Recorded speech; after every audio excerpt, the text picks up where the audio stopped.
इसमें कोई शक नहीं कि कोलकाता के मुस्लिम इलाकों में रिहाइश एक बहुत बड़ी समस्या है। यही हाल कोलकाता के वार्ड नंबर 39 के केला बागान का भी है। यहाँ पे तो लोग 100 स्क्वायर फीट घर में रहने को भी मजबूर हैं। ऐसे में रमजान के महीने में इबादत, खास तौर पे नमाज पढ़ने में उन्हें परेशानी ना हो, इसको देखते हुए पिछले 17 सालों से यहाँ के काउंसिलर मोहम्मद जसीमुद्दीन की ओर से एक खास तरावीह की नमाज कराई जाती है, जिसमें सभी महिलाएं शामिल होती हैं। कल मौका था 10 दिवसीय तरावीह की नमाज में तकमील ए कुरान का, जिसमें केला बगान इलाके की करीब 1000 के करीब औरतों ने हिस्सा लिया। इस नूरानी महफिल में यहाँ की औरतों ने हाथ उठाकर देश और दुनिया की शांति और अमन के लिए दुआएं मांगी। इस तरावीह की नमाज में हिस्सा लेने वाली 1000 के करीब औरतों को इस खास मौके पर काउंसिलर मोहम्मद जसीमुद्दीन की जानिब से एक विशेष उपहार दिया गया। काउंसिलर मोहम्मद जसीमुद्दीन ने बताया है कि वह पिछले 17 सालों से मदन मोहन बर्मन स्ट्रीट के इस कॉरपोरेशन स्कूल में नमाज से तरावीह का आयोजन करवाते हैं और इसका मकसद सिर्फ यही है कि यहाँ की औरतों को भी नमाज और खास तौर पर दीन का जज्बा पैदा हो। खास तौर पर वे महिलाएं जो अपने घर में नमाज वगैरह नहीं पढ़ पाती हैं, वो यहाँ आकर तरावीह की नमाज पढ़ें, कुरान सुने और उस पर अमल करें। उन्होंने सभी औरतों को इस नमाज तरावीह में हिस्सा लेने पर अपनी दिली मुबारकबाद पेश की। अल्लाह का एहसान व करम है कि पिछले 17 वर्षों से यहाँ पर ख़वातीन के लिए तरावी का अहतमाम किया जा रहा है। हालांकि ख़वातीन की तरावी, ख़वातीन की इमामत, इसको लेकर के मुख्तलिफ राय हो सकते हैं, लेकिन मैं आपको एक बात बताना चाहता हूँ कि हम लोग ऐसे बैठे हुए थे 2008 में, 2008 जी।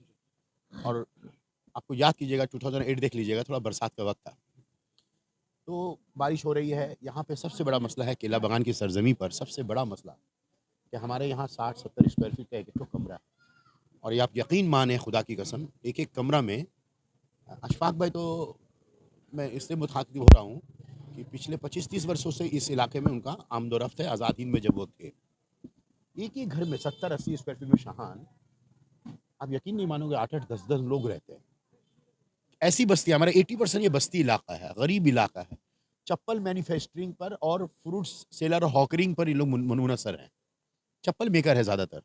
टीना गली में टीना का काम करते हैं, टीना धुलाई करते हैं। एक घर में 8 लोग, 10 लोग रहते हैं, 70-80 स्क्वायर फीट का घर में। आप यकीन मानेंगे नहीं मानेंगे, आप बस्तियों में अगर सर्वे करेंगे, जो मसाइल है, रिहायशी मसाइल, वो ये है कि सीमेंट का जो है पलंग है। आप यकीन करेंगे मेरी बात को? जैसे रेलवे में 2 टायर या 3 टायर होता है, बड़े 2 टायर 3 टायर होता है ना, तो आप यहाँ देखेंगे मैक्सिमम, मैं यकीन के साथ कहता हूँ, मैं जहाँ खड़ा हूँ, ज्वालट्टी बस्ती हो, हवागली बस्ती हो, मस्जिद गली हो, बामन बागान हो, मैंने शंभूचर रजिस्ट्रेट हो, फूल बागान बस्ती हो, बालक दत्त लाइन बस्ती हो, उड़ियापाड़ा बस्ती हो, खुदा की कसम आप देखेंगे ज़्यादातर घरों में सीमेंट का पलंग है। अब पूछे सीमेंट का पलंग क्यों है? तो बच्चे की शादी हुई है, बहू बेचारी सीमेंट का पलंग का नीचे चादर का पर्दा बना करके रहती हैं, और माँ बाप ऊपर में पलंग में सोते हैं। मेरे पलंग का मतलब वो डबल टेकर, नीचे भी और ऊपर भी। आप यकीन नहीं मानेंगे, गर्मी के दिनों में, मैं खाली एक उदाहरण देता हूँ, जो गलटी बस्ती में आप आ जाइए, आपको कम से कम तो 1000 आदमी सोते हुए मिलेगा। आप जामुनगंज बस्ती में जाइए, कम से कम 500-700 बच्चियाँ चटाई बिछा के बस्तियों में सोते हैं। हवा गली में आप जाइएगा, रात के 11 बजे के बाद ये पूरा यहाँ पर में जब चटाई बिछा के सोती है। इस तरह की परेशानियाँ हैं। तो हमारे पास में मार्कस का मैदान में आप जाके देखिएगा, दिग्गी मैदान में, खास करके गर्म की सीजन में, अल्हम्दुलिल्लाह आप जाके देखिएगा, रात में अगर घूमिएगा, मैं सबों से दरख्वास्त करूँगा, तो आप देख के रोंगटे खड़े हो जाएँगे कि क्या हम बोलें, पूरा भरा हुआ रहता है मैदान सोने के लिए। तो इससे ये ज़ाहिर होता है कि हमारे इलाके में रिहायशी मसला है।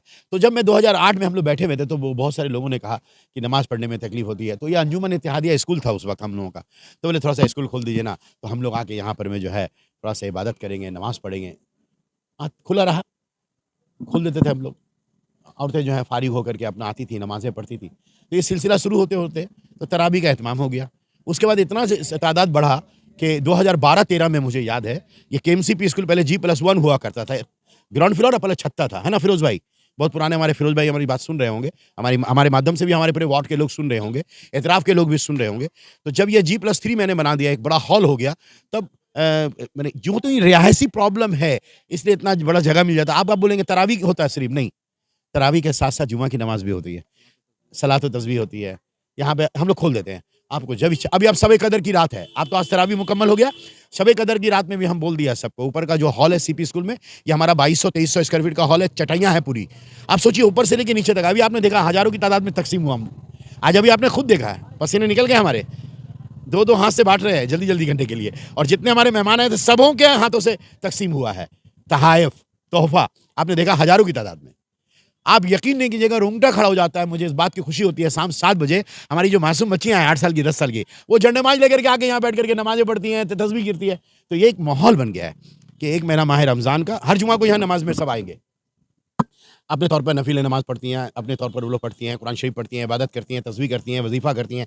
ये जो लैलतुल क़द्र की रात है 21, 23, 25, 27 और 29, ये लैलतुल क़द्र की रात पे भी हम, हमारे जो जनरल सेक्रेटरी है जमशेद और तमाम उनका जो टीम है, इमरान, जमशेद वगैरह सभी से मैं दरख्वास्त करूँगा, ये हमारा अंजुमन इत्तेहादिया 1, 2, 3 मंजिला और ये सीपी स्कूल का हॉल पाँचों दिन खोल के रखे, क्योंकि रिहायशी मसला है, प्रॉब्लम है। अगर कोई औरतें, कोई ख़वातीन अगर यहाँ आके अपना इंडिविजुअल, इनफ़रादी तौर पर इबादत करना चाहती हैं, तो कर सकती है। तो अगर हम लोग अपनी माँ-बहन को जगह फ़राहम नहीं करेंगे, तो कौन करेगा? तो ये था मेरा आज की तरावी का जो मफ़हूम है, इसके बैकग्राउंड्स जो हैं, उसको आपको ज़हन में रखना पड़ेगा। और ये 17 साल से हो रहा है। मैं अराकीन अंजुमन इत्तेहादिया और जोगलहट्टी के तमाम जो ये नौजवान साथी हैं, जिन्होंने बढ़-चढ़ करके, मैं जमशेद, इमरान, रिंकू, विक्की, फ़िरोज़, भगत से शुरू करके शमीम भाई का तो नाम स्पेशली लेना पड़ेगा, माशाअल्लाह।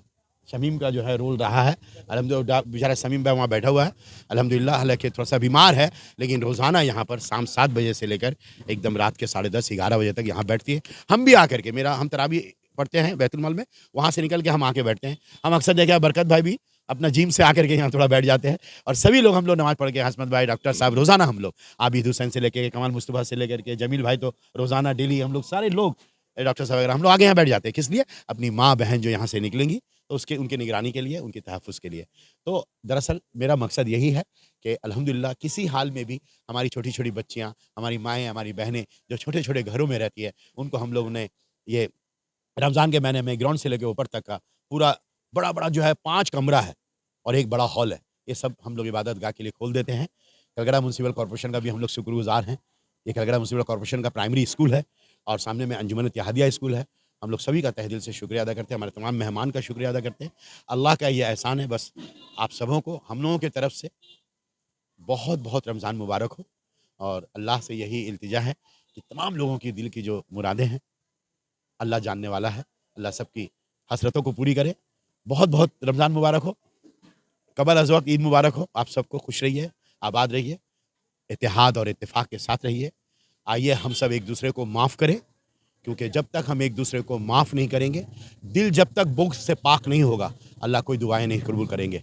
अगर अल्लाह की रज़ा चाहिए, तो पहले अपने आस-पड़ोस को रज़ा करो, राज़ी करो, माँ को राज़ी करो, बाप को राज़ी करो, वालिदैन को राज़ी करो, अपने भाई को, बहन को राज़ी करो, अपने रिश्तेदारों को राज़ी करो, आस-पड़ोस के लोगों को राज़ी करो, अपने दोस्त अहबाब को राज़ी करो, हर एक को राज़ी करो, और साथ ही साथ मुहिब्बे वतन का जज़्बा लिए इस मुल्क के जितने भी गैर मुसलमान भाई हैं, उनको भी राज़ी करो, क्योंकि अल्लाह कहते हैं, बंदे की रज़ा में मेरी रज़ा है। बंदा से मुराद सिर्फ़ मुसलमान नहीं, हिंदू, मुसलमान, सिख, ईसाई, अशरफुल मखलूक़ात, इंसान, सबकी रज़ा में अल्लाह की रज़ा है। बहुत-बहुत शुक्रिया।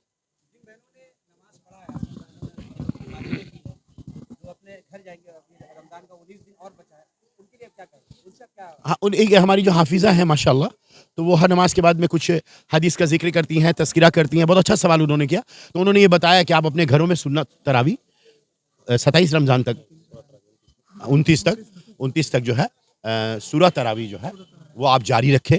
और मेरी हाफ़िज़ा जो है माशाअल्लाह बहुत ही तालीम याफ़्ता हैं, बहुत ही आलिम हैं, और मुन्नी बाजी ख़ास तौर पर अल्हम्दुलिल्लाह सुम्मा अल्हम्दुलिल्लाह, आपने देखा होगा जो दुआएँ उन्होंने की है, अहले वतन के लिए, इस मुल्क के लिए दुआ उन्होंने किया है, और रो-रो के दुआ कर रही हैं। अल्हम्दुलिल्लाह सुम्मा अल्हम्दुलिल्लाह। तो जो है 29 तारीख तक सूरह तरावी अपने घरों में करें, इबादत करें। और असल मेरा हम लोगों का मकसद है, ये जो एक 10 रोज़ा जो यहाँ माहौल हुआ है, वो ये बात का पैगाम है कि हमारी पूरी ज़िंदगी ये 10 रोज़ा की तरह रोज़ बन जाए। ये रोज़ा है, ये हमारी ज़िंदगी को रोज़ जैसा कर दे। हर साल की तरह इमसाल भी 39वें वार्ड के काउंसलर जनाब अलहाज मोहम्मद जसीमुद्दीन साहब की ज़ेर निगरानी में ख़वातीन की तरावी हुई है। अल्हम्दुलिल्लाह आज मुकम्मल हुआ तरावी। अल्लाह ताला हम सब के लिए बख्शिश और मग़फ़िरत का ज़रिया बना दे। इस खास तकरीब के हवाले से मैं यही कहना चाहता हूँ कि लगभग 17वां तराबी चल रही है और आज मुकम्मल भी हुआ है कुरान। तो 17वां तराबी जो है ये जसीमुद्दीन साहब की क़यादत में उनके ही मतलब खिदमत से होता है ये सब, और लोग यहाँ पर के सारे लड़के लोग रहते हैं। तो औरतों की तराबी आज मुकम्मल हो गई है। तो इस तरह से तो जसीम भाई अपना वार्ड में तराबी का और भी जो भी अच्छे काम होते हैं वो लोग लेते रहते हैं प्रोग्राम। उसमें क्या कहना, बिल्कुल कोशिश उनकी ये बहुत बेहतर है, क्योंकि केला बागान के एरिया में खास करके मुस्लिम कम्युनिटी में जो हम लोगों का आज हालात ये है कि 60-60 स्क्वायर फीट के घर में भी लोग 8-8 आदमी लोग रहते हैं, बच्चे भी हैं, है ना, बूढ़े मरीज भी है, उसी में उसको इबादत भी करना, कुरान भी पढ़ना, नमाज पढ़ना हो नहीं सकता है। तो इसी वजह से ये ख्याल शायद जसीम भाई को आया होगा आज से 17 साल पहले, तो उन्होंने ये इंतज़ाम किया है। लेकिन लोग एतराज़ करने वाले भी बहुत सारे लोग हैं जो सवाल उठाते हैं, एतराज़ नहीं बल्कि सवाल उठाते हैं कि औरतों की तरह भी। लेकिन देखिए भाई, पर्दा में होना चाहिए, ये हम भी कहते हैं, जो शरीयत कहता है वो हम मुसलमान हैं, हम लोग कहना चाहता है। लेकिन सिर्फ तराबी के लिए ही पर्दा जायज़ नहीं है, पर्दा अंदीना भी है हमारे, हम या उसी तरह से हो, और इसमें कोई गुनाह नहीं है। यहाँ पर इमामत नहीं हो रही है, वो सफ़े के बीच में ही है जो पढ़ सकती हैं। और ये मैंने मुफ्ती साहब से पूछा भी है, तो उन्होंने कहा कि हाँ, आगे ना बढ़ के औरत अगर एक ही सफ़ में पढ़े तो वो हाँ पढ़ सकती हैं। मतलब आज ही पूछा हूँ।